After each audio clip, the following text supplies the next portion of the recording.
The morning fog hung low over Atlanta as Officer Sarah Collins adjusted her radio and checked her service weapon one final time. Beside her, Max sat perfectly still in the passenger seat of their K9 unit, his dark eyes alert and focused on the abandoned building ahead. The Belgian Malinois wore his tactical harness with pride, the camera mounted on his back, already recording their approach to what should have been a routine investigation. "All right, boy," Sarah whispered, her green eyes scanning the crumbling facade of St. Catherine's Children's Home. "Let's see what we're dealing with." The orphanage had been scheduled for demolition next month, but someone had broken in 3 nights ago and stolen boxes of files from the administrative office. The report seemed straightforward enough, probably homeless individuals looking for anything valuable to sell, but something about the call had bothered Sarah since she'd received it. Why steal paperwork? Why risk breaking into a building under police surveillance? Max's ears perked up as they approached the front entrance, his nose already working to process the scents around them.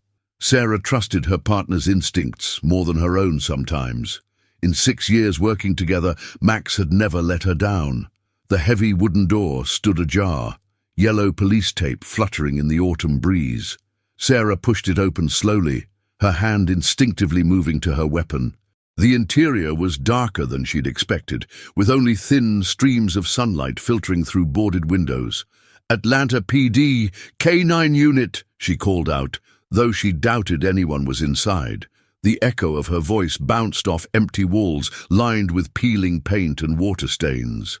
Max immediately began his search pattern, moving methodically through the hallway while Sarah followed behind. The building smelled of mildew and abandonment, but Max was picking up something else entirely. His behavior shifted subtly, ears forward, tail rigid, nose working overtime. They reached the administrative office where the theft had occurred. File cabinets stood open, their contents scattered across the floor like fallen leaves. But Max wasn't interested in the obvious chaos. Instead, he moved to the far corner of the room, where a heavy desk had been pushed aside. "What is it, boy?" Sarah asked, crouching beside him.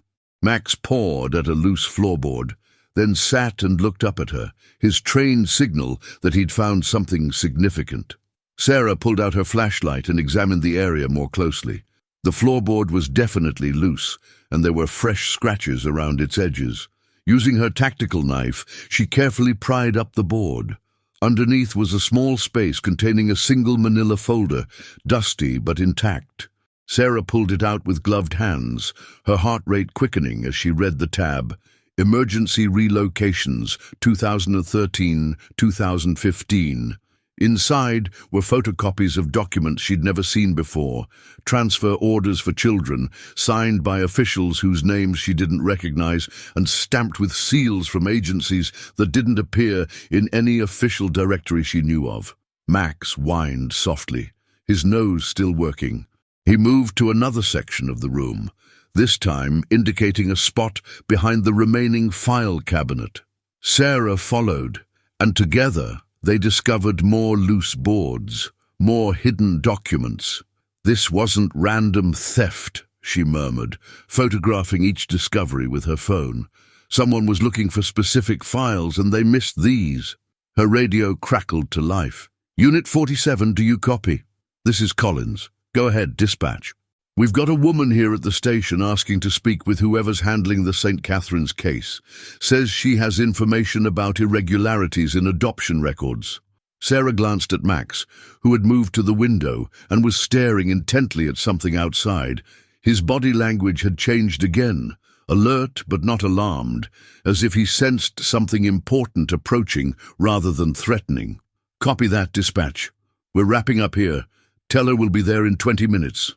As they prepared to leave, Sarah couldn't shake the feeling that this case was about to become much more complicated than stolen paperwork.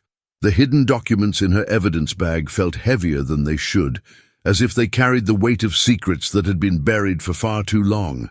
Max looked up at her with those intelligent dark eyes, and she could swear he understood exactly what they'd stumbled into. Whatever had happened at St. Catherine's children's home, whatever those missing files contained, it was just the beginning of something much larger and more dangerous than either of them realized. "Come on, partner," she said, heading for the door. "Let's go meet our witness." Rebecca Martinez sat in the sterile waiting room of the Atlanta Police Department, her nurses' training helping her maintain composure while her heart raced with anxiety. She clutched a manila folder containing Daniel's adoption papers, the same documents that had kept her awake for 3 nights straight. Something was wrong with them.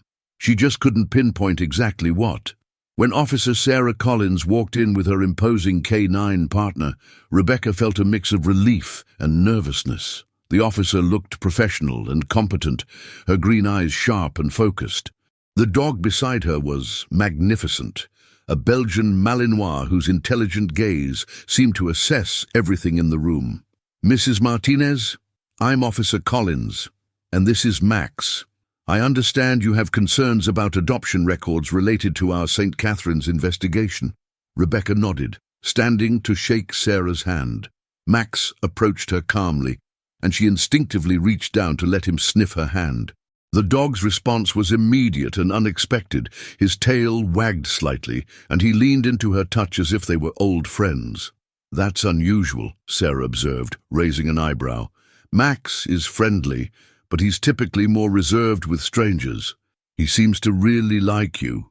"I've always been good with animals," Rebecca said, though she felt there was something more to Max's reaction that she couldn't explain. "Officer Collins, I adopted my son Daniel 3 months ago through Mercy Family Services. Everything seemed legitimate at first, but when I tried to enroll him in school, inconsistencies started appearing." Sarah opened her notebook as they settled into chairs in a small interview room. Max lay down beside Rebecca's chair, occasionally looking up at her with what seemed like recognition. "What kind of inconsistencies?" "His birth certificate has a different hospital than his medical records indicate. The dates don't match up properly. And when I called the hospital listed on his birth certificate, they said they have no record of him being born there." Rebecca's voice trembled slightly. "Officer Collins, Daniel is 13 years old, but some of these documents suggest he should be 11 or 15. It's like someone created multiple false identities for him." Sarah's pen stopped moving. "Mrs. Martinez, can you tell me more about Daniel himself? How did you come to adopt him specifically?" Rebecca's expression softened immediately. "It sounds strange, but the moment I saw him at the agency, I felt this overwhelming connection, like I was meant to be his mother. The social worker said he'd been through trauma and needed someone with medical experience who could handle his nightmares and anxiety issues." "What kind of trauma?" "They said his parents died in an accident when he was very young, and he'd been in the system ever since. But Daniel, he has these flashes of memory. He talks about a man with dark hair who used to read him stories, and a woman who sang Spanish lullabies. The thing is, Officer Collins, I used to sing those same lullabies when I was younger before..." "Before what?" Rebecca touched her temple unconsciously. "I was in an accident myself about 10 years ago. A head injury that caused some memory loss. Sometimes Daniel will do something or say something that feels so familiar, like I've experienced it before, but I can't place where or when." Max suddenly stood up and placed his paw on Rebecca's knee, looking directly into her eyes. The gesture was so gentle and deliberate that it caught both women by surprise. "He's never done that before," Sarah said quietly, studying the interaction with growing curiosity. "Mrs. Martinez, I need to ask you something that might sound strange. Do you have any reason to believe that Daniel might be connected to your past in some way?" "What do you mean?" Sarah pulled out photos of the documents she'd found at St. Catherine's. "We discovered these hidden files today. They contain records of children who were moved through unofficial channels between 2013 and 2015. One of the names on these transfer orders is D. Martinez, a 3-year-old boy." Rebecca's face went pale as she stared at the documents. That can't be possible. I would remember if I had a child." "Not necessarily, especially with significant head trauma. Mrs. Martinez, would you be willing to provide a DNA sample? For comparison purposes. Comparison to what? To Daniel. If there's even a remote possibility that he's your biological son, we need to know. It would explain the irregularities in his paperwork and why someone went to such lengths to hide his true identity. Rebecca sat in stunned silence, absently stroking Max's head as he continued to lean against her. The dog's presence was somehow comforting, as if he understood the magnitude of what was being suggested. "If Daniel is my son," she whispered, "then someone stole 10 years of our lives together. Someone made me forget that I had a child and then put him back in my path through adoption." Sarah leaned forward. "Mrs. Martinez, we're going to find out the truth, but I need you to prepare yourself for the possibility that this case is much bigger than stolen files. If someone orchestrated this reunion, they did it for a reason, and they might not want us uncovering their methods." Max looked up at Sarah and then back at Rebecca, as if he were trying to communicate something important that only he understood. "One more question," Sarah added.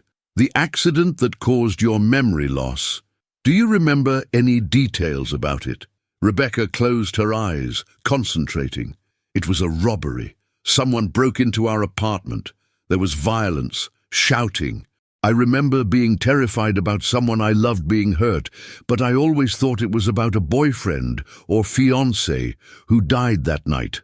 The doctors said the trauma was so severe that my mind blocked out most of the details to protect itself." Sarah and Max exchanged a look that seemed to communicate volumes. Whatever they'd stumbled into at St. Catherine's Children's Home was about to change Rebecca Martinez's life forever, and possibly restore what had been stolen from her a decade ago. The next morning, Sarah and Max arrived at the forensics lab with Rebecca's DNA sample and a warrant to collect one from Daniel. The boy had been confused, but cooperative when Rebecca explained that the police needed to verify some information about his adoption. What they hadn't told him was the earth-shattering possibility they were investigating. "The preliminary DNA comparison will take 48 hours, Dr. Patricia Wong, the lab technician, explained as she labeled the samples. "But I can run a quick mitochondrial analysis that might give us some indication of maternal lineage within a few hours." Sarah nodded, then turned to Max, who had been unusually restless since they'd arrived. "What's got you worked up, boy?" Max was focused on something beyond the lab's glass partition, a bulletin board covered with missing persons photos. He approached it slowly, then sat down directly in front of one particular image, his trained alert position unmistakable. Sarah followed his gaze and felt her blood run cold. The missing person flyer was dated 10 years ago. Daniel Rodriguez, age 3, disappeared following home invasion robbery that resulted in the death of his father, Miguel Rodriguez. Mother, Rebecca Rodriguez, critically injured and hospitalized, last seen wearing blue dinosaur pajamas. The photograph showed a toddler with dark curly hair and bright brown eyes that looked remarkably similar to the 13-year-old Daniel she'd met yesterday. "Dr. Wong," Sarah called urgently, "I need you to run this comparison against the missing persons database immediately. Cross-reference Rodriguez, Danielle, disappeared October 15th, 2013. As the computer search ran, Sarah studied the missing person report more carefully. Rebecca Rodriguez, now Rebecca Martinez, had been found unconscious with severe head trauma. The report noted that she'd been pregnant at the time of the attack, but the stress and injuries had resulted in a miscarriage. Or so the medical records had indicated. "Wait," Sarah murmured, reading further. "Max, look at this." The report mentioned that Rebecca had been adamant, even in her confused state following the head injury, that her son Daniel was still alive somewhere. The responding officers had attributed this to trauma-induced delusion, especially after blood evidence at the scene suggested the child had been seriously injured or killed. But Max had found something else. He'd moved to a storage box marked Cold Cases 2013 and was indicating strongly. Sarah opened it with trembling hands and found crime scene photos from the Rodriguez home invasion. The images were disturbing, clear signs of a violent struggle, blood spatter patterns, and evidence of a child's presence. Toys scattered, a small bed with dinosaur sheets, tiny shoes by the door. But one photo caught her attention.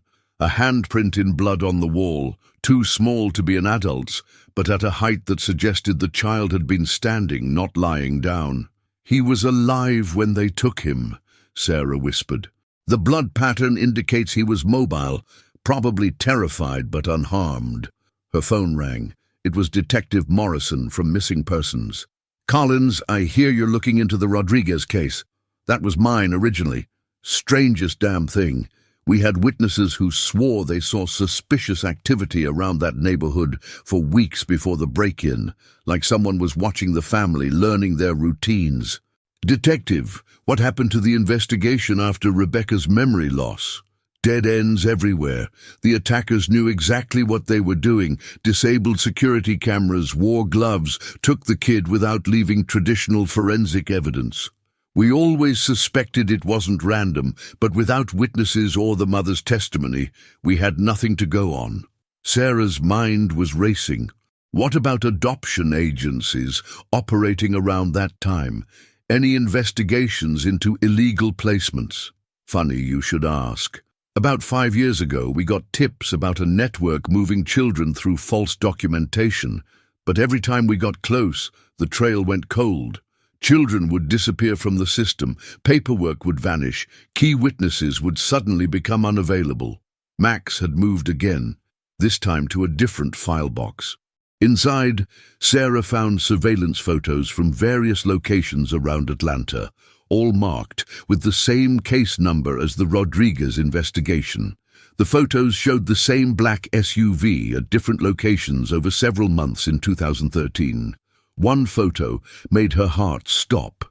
It showed the vehicle parked outside St. Catherine's Children's Home. "Dr. Wong," Sarah called out, "I need those DNA results now, even if they're preliminary." Dr. Wong looked up from her computer screen, her expression grave. "Officer Collins, you don't need to wait for the full analysis.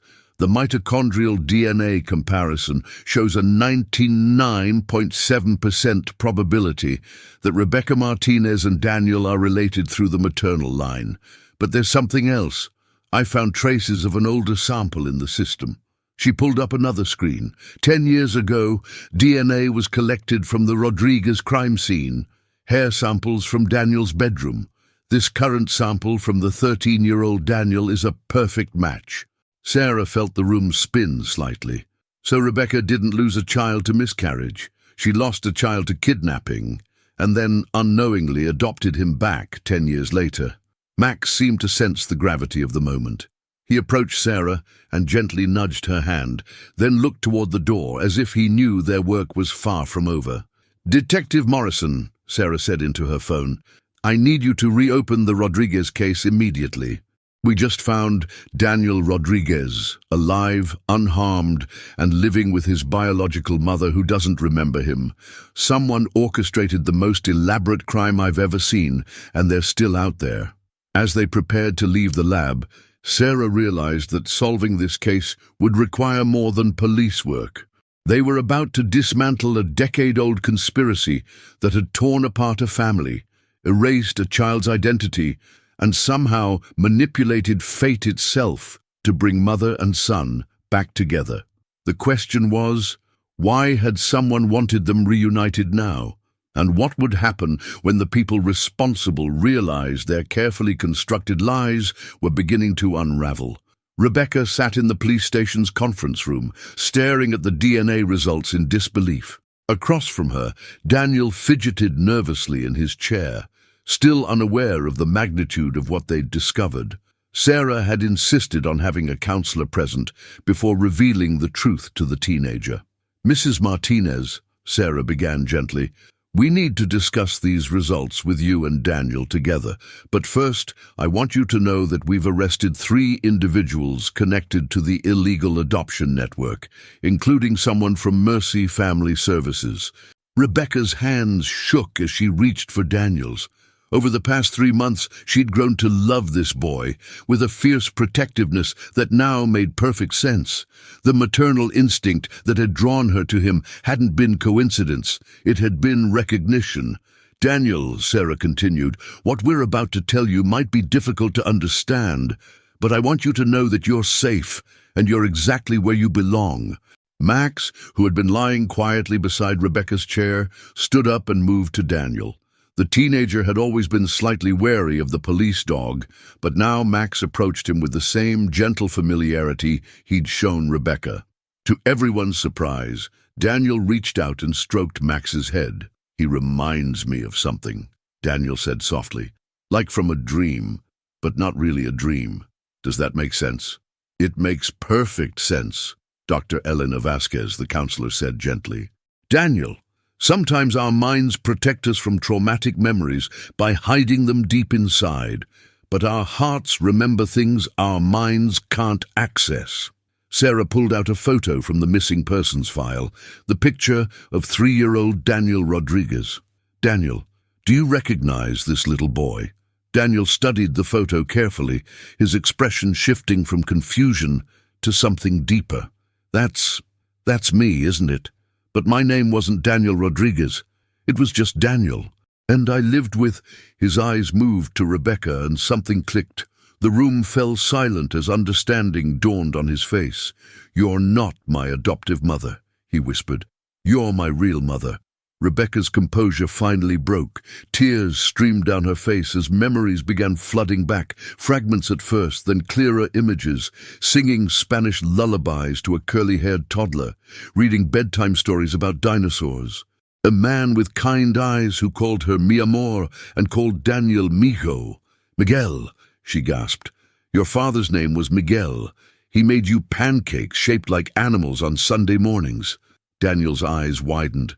"Pancake elephants. He made pancake elephants, and you would make the trunk longer with syrup." The dam of suppressed memories burst open for both of them.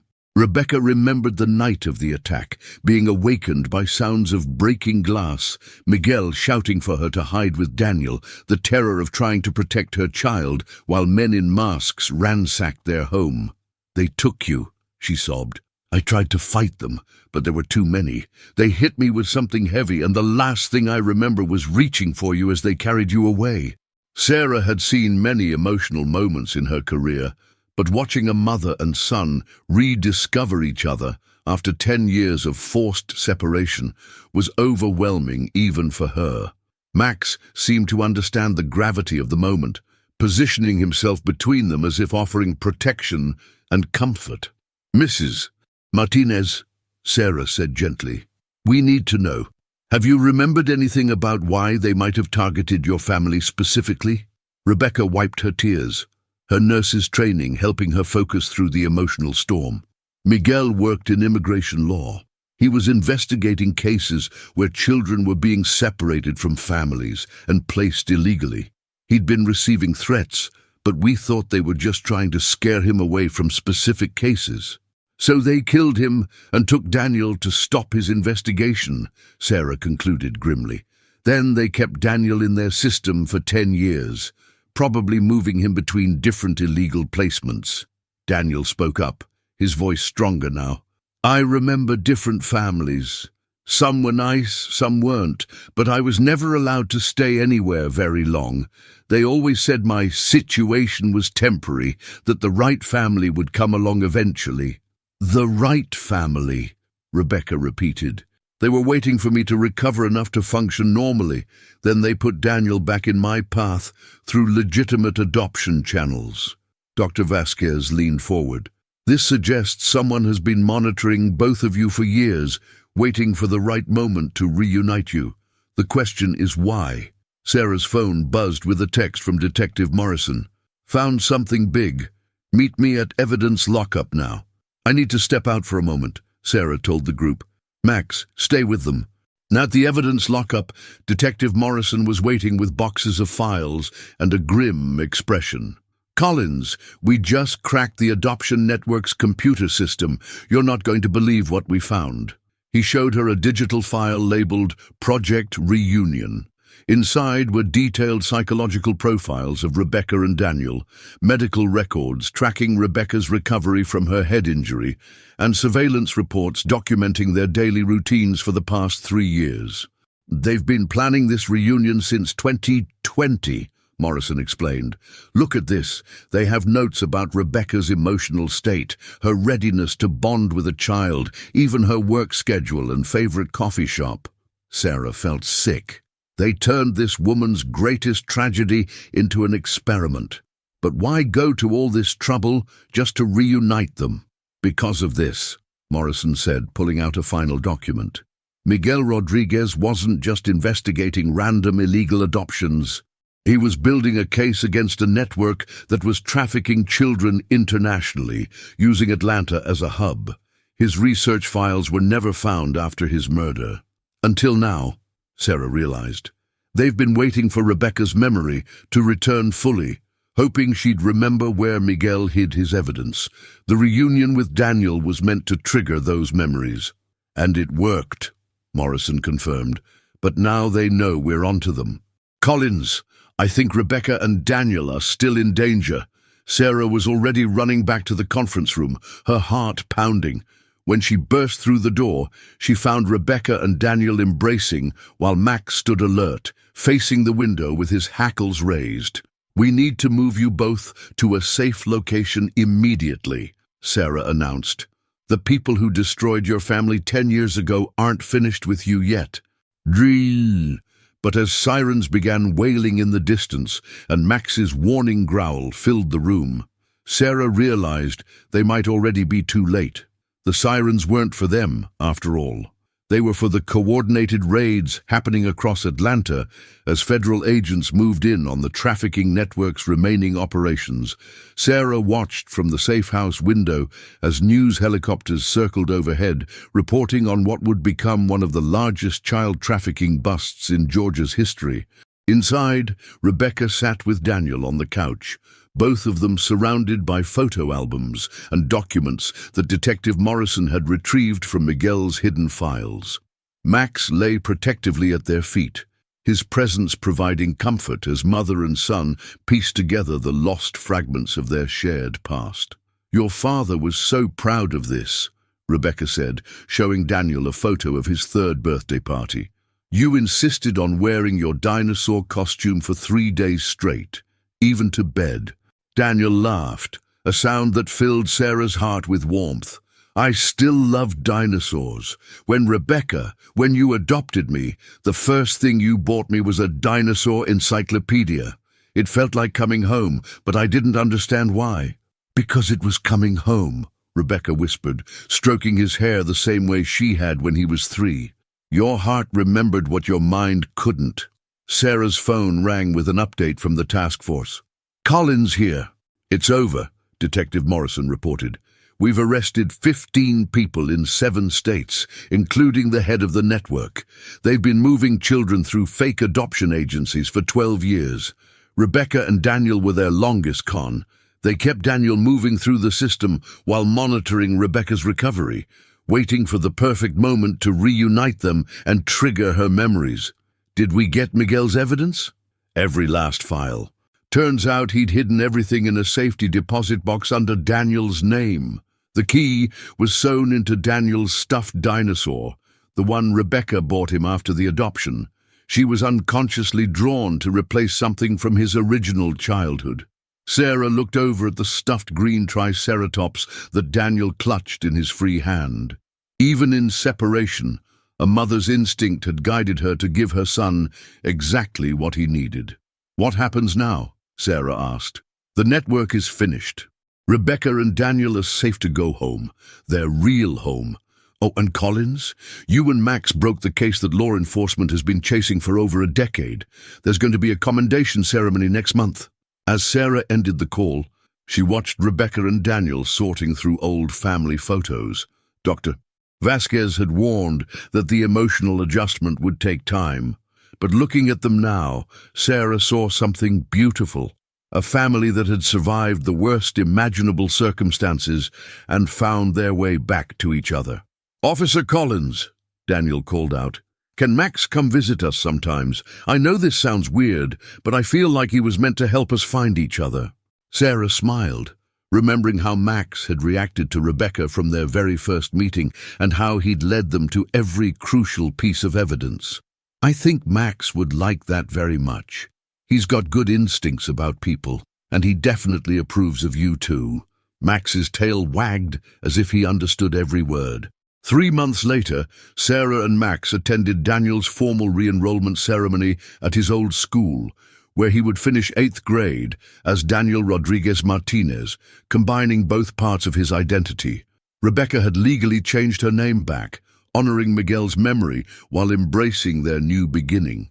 "The counselor says the nightmares are getting better," Rebecca told Sarah as they watched Daniel play soccer with classmates who'd welcomed him back without question. "He's starting to remember more good memories than traumatic ones. What about you? How are you handling everything?" Rebecca was quiet for a moment, watching her son laugh with his friends. "I lost 10 years with him, and I'll always grieve that. But Sarah, we got something back that most people who lose a child never do. We got a second chance." Max approached Daniel on the field, and the boy immediately knelt down to hug the dog who'd helped save his family. Several other children gathered around, fascinated by the police dog who'd become something of a local hero. "I've been thinking," Rebecca continued, "about what Miguel would say if he could see us now. I think he'd be proud that we didn't let them destroy what he died trying to protect. The idea that every child deserves to be with their real family." Sarah nodded, remembering the missing persons flyer that had started it all. Daniel Rodriguez, age 3, last seen wearing blue dinosaur pajamas. Now 13-year-old Daniel Rodriguez Martinez wore a dinosaur t-shirt and the biggest smile Sarah had ever seen. As the afternoon sun cast long shadows across the playground, Sarah felt the deep satisfaction that came with cases that ended the right way, not just with arrests and convictions, but with healing and hope. She and Max had done more than solve a crime. They'd helped restore a family that criminals had tried to erase. "Ready to head home, partner?" she asked Max as they prepared to leave.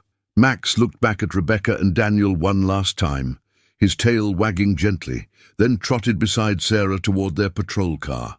Their work here was done, but Sarah knew they'd carry this case with them forever, a reminder that sometimes the most important investigations aren't about catching the bad guys, but about helping the good ones find their way back to each other.